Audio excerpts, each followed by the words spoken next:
Cloud Mountain Kombucha is moving locations. Here today with more information is Aimee Baumgartner. Welcome back to ciLiving. Thank you so much for having me back.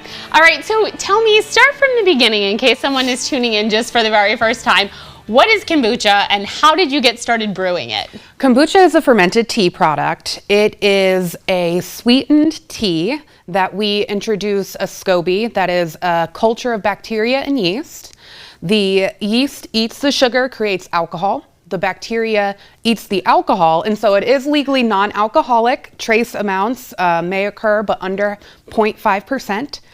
And then we introduce many flavors as local as possible, and it's cold, it's carbonated, and comes in a bottle or you can have it on draft as well. And that's one of the things that I really love about your business is how you get like local fruit and local hops and things like that. So can you talk a little bit about how you source your ingredients and why local? We are inspired by Illinois and the flavors of Illinois. My husband and our partner Kyle, they were born here in the Midwest in Illinois. We grow a lot of the ingredients ourselves, and our current location in Lincoln Square Mall is just outside the farmers market. There are so many wonderful sources around town, between farms, between just local producers of so many different things. And so it really inspires us, and we call ourselves the flavors of the Midwest. I really like that. And I know you also do seasonal flavors. We talked about that last time. I am very much looking forward to coming and trying your pumpkin and your fall flavors. But I see that you've brought a bunch of different flavors here today for us to try. What do we have to sample? I brought 3 of our staple flavors. Our unflavored OG is what we call it. Our 586 hops, our mulberry, which comes from our own mulberry trees. And then another summer seasonal that's very popular, our peach nectarine with chamomile tea. Interesting. Okay, well, I am very excited. So which one are we starting with, and tell me a little bit about it? So this is OG, as we call it. It's in like original gangsta? Our original. It is a green tea, black tea blend that flavors most of our kombuchas, the rest that I brought today. And some people enjoy it unflavored, just to really taste what our tea tastes like. Yeah, and I don't know that I've ever had unflavored kombucha, but I feel like I smell more of like, is there vinegar in it or something? So that's the natural process. Okay. When you introduce the SCOBY, the longer you let it go, eventually it can turn into vinegar. Interesting. Ours stops a little bit sooner, so you still get a lot of natural sweetness. Yeah, because it does have a natural sweet smell, so it's like a sweet vinegar. Well, let's try. All right, cheers. Oh, that's real. To me, that just tastes clean. Like that is a refreshing. It's interesting because it smells like vinegar, but there's no vinegar taste. Absolutely. It to me tastes like a really clean, almost like green iced tea. Yeah. It is mostly green tea. We say don't smell it, just drink it. Okay. And that makes sense. I could go with that. And it's delicious. Our next one is 586 hops. This one is actually an experimental variety that we source from Yakima Valley in Washington. It really called to us just flavor-wise, and it kind of became one of our staple flavors. It's been around and it's very popular. Okay, let's see. I know you said don't smell, just drink, but that one smells delicious.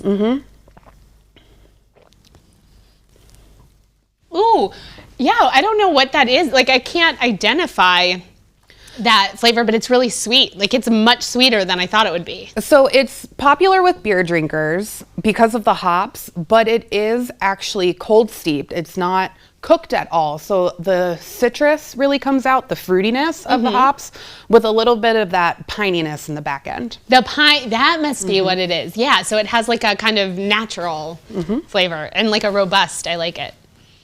It's funny because my brain just automatically assumes this is cranberry juice, but what is it? This is mulberries. Mulberry, okay. Kyle, our partner, has so many mulberry trees in his backyard. We harvest up to 100 pounds a year, and that kind of supplies us through the whole year. We also have a seasonal flavor in the winter with our mulberries as well. And now, is mulberry, like the way you would make this to get the mulberries processed, is it like how you would with wine where you actually have to stomp them, or how do you get the mulberries processed to where you use them? We press it. You can do several different things. We steam juice it as well. We use a hydro press. We're kind of always trying to find ways to innovate and expedite our juicing process, especially when we have 100 pounds to process. A lot of our pears come from Kyle's property. Apples come from Kyle's property. How many acres is this Kyle's property? It's only 5 acres, but he is almost a master gardener, and so he takes meticulous care and really inspires our kombuchas. All right, well, let's try the mulberry.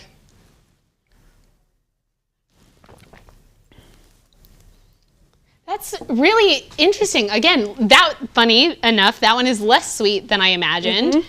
That one tastes like a fruity tea. Mm-hmm. The mulberries are actually a little bit more on the tart side. A lot of the fruits that we use, local black currants, local aronia berries, also called chokeberries, they tend to be a little more tart, which we find balance best with the sweeter kombucha. Oh yeah, that makes sense. Kind of the back and forth to kind of even out the flavors. Yeah, keep it from getting too sweet. And then what do we have for this last one? This is our summer seasonal, releasing around now, the past few days, peach nectarine and chamomile. It's been very popular each summer. We use local peaches, local nectarines, and we do also have a spicy version with habanero peppers. Not spicy right now. Oh, wow. Okay, so I'm glad you didn't bring the spicy, because I've had times where there is something spicy and then the rest of the show's a little difficult. But it's interesting that you put peach with chamomile, because I feel like I've had peach tea before, I've had chamomile tea before, but never the combination. We were making just peach nectarine for a long time, and we found that the chamomile just adds an element that we couldn't get elsewhere. Interesting. Okay. All right. Well, let's try it.